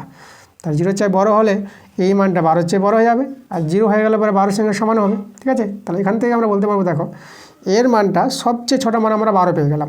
12 থেকে শুরু, 12-এর চেয়ে বড়ো হতে পারে কিন্তু 12-এর চেয়ে আর ছোটো হবে না। তাহলে আমরা অ্যান্সার পেয়ে গেলাম। তাহলে 9 tan square theta plus 4 cot square theta, তো এর কী বলেছিল, ক্ষুদ্রতম মান সমান সমান কত পেয়ে গেলাম, 12 পেয়ে গেলাম। এটাই আমাদের অ্যান্সার। এবার দেখো 4-এর 10 নম্বর করা বলছে, রাস্তার উপর 2 ডেসিমি উচ্চতা বিশিষ্ট একটি ইট পেতে একটি গাড়ির চাকা আটকানো হলো। চাকাটির সর্বনিম্ন বিন্দু থেকে ইটটির নিকটতম পাশের অনুভূমিক দূরত্ব 6 ডেসিমি হলে চাকাটির ব্যাসার্ধ কত? ঠিক আছে, এটা আমাদের 4-এর 10 নম্বর অঙ্কটা আছে। এই 4-এর 10 নম্বর অঙ্কটা আমি তোমাদের হোমওয়ার্ক দেবো, তোমরা আমাকে হোমওয়ার্ক করে এই অঙ্কটা দেখাবা। ঠিক আছে, এটা তোমাদের জন্য হোমওয়ার্ক থাকলো। হোমওয়ার্ক করে তোমরা কোথায় দেখাবা, আমার হোয়াটসঅ্যাপ নাম্বারে দেখাবা। হোয়াটসঅ্যাপ নাম্বার আমি দিয়ে দিচ্ছি 8420807065। এই হোয়াটসঅ্যাপ নাম্বারে তোমরা এই অঙ্কটা হোমওয়ার্ক করে আমাকে দিয়ে দিবা। ঠিক আছে, আর তোমরা যখন হোমওয়ার্কটা করে দিবা তখন তোমাদের নামগুলো, ঠিক আছে, তোমাদের প্রত্যেকের নামটা কিন্তু অঙ্কের শেষের দিকে লিখে দিবা, যেন তোমাদের নামগুলো আমি জানতে পারি। কারণ তোমাদের যে হোমওয়ার্কগুলো তোমরা যারা দিবা তাদের নামগুলো আমি কিন্তু ক্লাসের মধ্যে মেনশন করব। ঠিক আছে, আর এই নিয়ে তোমাদের বিশাল একটা আলোচনা আছে যে আমি পরবর্তীতে তোমাদের জানাবো কেন হোমওয়ার্কগুলো দিচ্ছি। তো যাই হোক, তোমাদের জন্য এই অঙ্কটা হোমওয়ার্ক দেওয়া থাকলো। আমি একটু হিন্ট দিয়ে দিই তোমাদের। দেখো একটা চাকা আছে, রাস্তার ধারে একটা ইট আছে, ঠিক আছে, এভাবে একটা ইট আছে। তাহলে ইটের উচ্চতা বলে দিয়েছে আমাদের হাইটটা। তাহলে এখানে এই যে চাকাটার আমাদের ব্যাসার্ধ বের করতে বলেছে, চাকাটার ব্যাসার্ধ কত হবে এই চাকাটার। তাহলে এইভাবে একটা অঙ্ক দেওয়া আছে, তোমরা বুদ্ধি খাটিয়ে অঙ্কটা করো। তো আমরা নিয়েছি 4-এর 11 আর 12। ঠিক আছে, আমাদের আজকের ক্লাসের শেষ প্রশ্নে চলে এসেছি। আমরা সব অঙ্কগুলো করিয়ে দিয়েছি তোমাদের, তোমরা মন দিয়ে করো। আর যে অঙ্কটা তোমাদের হোমওয়ার্ক দিলাম, তোমরা হোমওয়ার্ক করে আমাকে দেখাও অঙ্কটা। ঠিক আছে, তো আমরা আজকে 11 আর 12 তোমাদের করিয়ে আমি আজকে ক্লাস শেষ করব। আর ক্লাস শেষ করার আগে তোমাদের একটা কথা বলি আমি, যে এর আগের ক্লাসের এবিটি টেস্ট পেপার থেকে সম্ভবত আগের যে ভিডিওটা দিলাম পেজ নাম্বার 493 হতে পারে, সেখান থেকে দেখবা 4-এর 10 নম্বর অঙ্কটা আমার ছুটে গেছে, ঠিক আছে। ওখানে আমি ছাড়া করেছি অঙ্কটা। তো সেই ছাড়া পড়া অঙ্কটা আমি যখন এবিটি টেস্ট পেপার থেকে ক্লাস দিব, সম্ভবত আমি কালকের ক্লাস দিতে পারি, তো সেখানে কিন্তু অঙ্কটা আমি তোমাদের করিয়ে দেবো। সেই 10 নম্বরটা ছাড়া পড়ে গেছে। আর আজকের ক্লাসে যেটা 4-এর 10 নম্বরটা তোমাদের যেটা হোমওয়ার্ক দিলাম, এই হোমওয়ার্ক অঙ্কটা তোমরা সেই হোয়াটসঅ্যাপ নাম্বার যেটা আমি দিয়েছি সেটাতে করে দেখাবা। তো চলো আজকে আমরা দেখে নেব 4-এর 11 আর 12 নম্বর অঙ্কটা। 4-এর 11 অঙ্কটা কী বলছে, একটি লম্ববৃত্তাকার শঙ্কুর ব্যাসার্ধের দৈর্ঘ্য একই রেখে উচ্চতা দ্বিগুণ করলে আয়তন শতকরা কত বৃদ্ধি পাবে। তাহলে এখানে দেখো আমাদের লম্ববৃত্তাকার শঙ্কু বলেছে ব্যাসার্ধের দৈর্ঘ্য একই রেখে উচ্চতা দ্বিগুণ করবে। তাহলে আমরা প্রথমে ব্যাসার্ধ আর উচ্চতা এইচ নিয়ে নিলাম। তাহলে আর এইচ নিয়ে শঙ্কুর আয়তনের সূত্র আমরা জানি 1/3 পাই আর স্কোয়ার এইচ। এবার ব্যাসার্ধটা একই রাখবে কিন্তু উচ্চতা দ্বিগুণ করবে 2h। তাহলে এখন আমাদের শঙ্কুর আয়তনটা কোথায় হবে 1/3 পাই আর স্কোয়ার ইন্টু 2h। তাহলে এটা হবে আমাদের 2 × 1/3 পাই আর স্কোয়ার এইচ। তাই দেখো তো আমাদের আয়তনটা আমাদের বেড়ে গেছে, তাহলে কতটা বাড়বে, তাহলে 2 × 1/3 পাই আর স্কোয়ার এইচ। এখান থেকে আমরা বাদ দিয়ে দেবো আগের আয়তনটা 1/3 পাই আর স্কোয়ার এইচ। এটা আমাদের পাই আছে, পাই আর স্কোয়ার এইচ। তা দেখো আমরা এখানে দুটো আছে, এখানে একটা আছে, তাহলে আমাদের বিয়োগ হয়ে একটাই থেকে যাবে। তাহলে 1/3 পাই আর স্কোয়ার এইচ পেয়ে যাবে, তাই না। তাহলে এটা আমাদের বৃদ্ধি পেল। তাহলে আমাদের শতকরা কত বৃদ্ধি পেল, শতকরা বৃদ্ধি আমরা কী করে বের করি, যেটা বৃদ্ধি পেলো সেটা উপরে থাকবে 1/3 পাই আর স্কোয়ার এইচ। আর কার মধ্যে বৃদ্ধি পেয়েছে 1/3 পাই আর স্কোয়ার এইচ, ঠিক আছে। এটা বৃদ্ধি পেয়েছে, এর মধ্যে বৃদ্ধি প্রথমে যেটা ছিল তার মধ্যে থেকে এটা বৃদ্ধি পেয়েছে, সেটা নিচে থাকবে। আর শতকরা বের করতে গেলে 100 দিয়ে গুণ করে নিবা। তো এটা তো আমাদের কেটে গেছে, থাকলো আমাদের শুধু 100। তাহলে অ্যান্সারটা কিন্তু আমাদের 100%। এটা আমাদের অ্যান্সার। শতকরা কত বৃদ্ধি পাবে, 100% বৃদ্ধি পাবে। 12 নম্বর কথা কী বলছে, একটি পরিসংখ্যা বিভাজনের গড় 8.1 summation fx 12 + 5k summation f = 20 দেওয়া আছে। তাহলে কে এর মান কত হবে।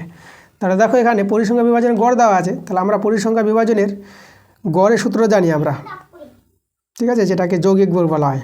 তাহলে আমরা লিখব যৌগিক গড়। তার সূত্রটা কি, summation fx by summation f।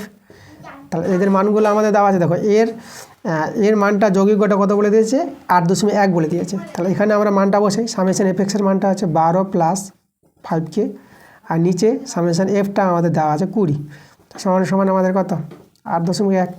তাহলে এখান থেকে আমরা সমাধান করলে 12 + 5k এটা গুণ করবা, গুণ করে তোমরা পেয়ে যাবা 162। তাহলে 5k 162 থেকে যে 12 বিয়োগ করো তোমরা পেয়ে যাবে কত 150। তোমরা যদি 5 দিয়ে ভাগ করি 5 × 3 = 15 0। তাহলে কে এর মানটা কত পেলাম, কে এর মানটা পেয়ে গেলাম 30। এটা আমাদের অ্যান্সার। তাহলে এই ছিল আমাদের আজকের ক্লাস। দেখো অঙ্কগুলো তোমরা মন দিয়ে দেখো, একবার ছাড়া দুবার ভিডিওগুলো দেখো। তাহলে মন দিয়ে তোমাদের ক্লাসগুলো করতে হবে। আমরা WB যেটা বই চালু করেছি, এই যে তোমাদের যেটা বইটা WBH এই বই থেকে কিন্তু আমরা ক্লাস দিতে শুরু করে দিলাম। আজকের প্রথম ক্লাস দিলাম। যাদের কাছে বইটা নাই এই অবধি, তোমরা কিন্তু বইটা নিজেদের কাছে নিয়ে নাও বইটা। তাহলে এই বই থেকে আমরা ক্লাস দিব। তা পরবর্তী ক্লাস আবার আসবে তাড়াতাড়ি। তো তোমরা ক্লাসগুলো দেখতে থাকো। আর ভিডিওগুলো ভালো লাগলে তোমরা লাইক করো, বন্ধুদের কাছে শেয়ার করো, এবং যারা এখনও পর্যন্ত আমার চ্যানেলটাকে সাবস্ক্রাইব করোনি তারা আমার চ্যানেলটাকে সাবস্ক্রাইব করে নাও এরকম ক্লাস পাওয়ার জন্য। তো ঠিক আছে, তোমাদের সঙ্গে আবার দেখা হবে নেক্সট ভিডিওতে। তাহলে তোমরা ভালো দেখো।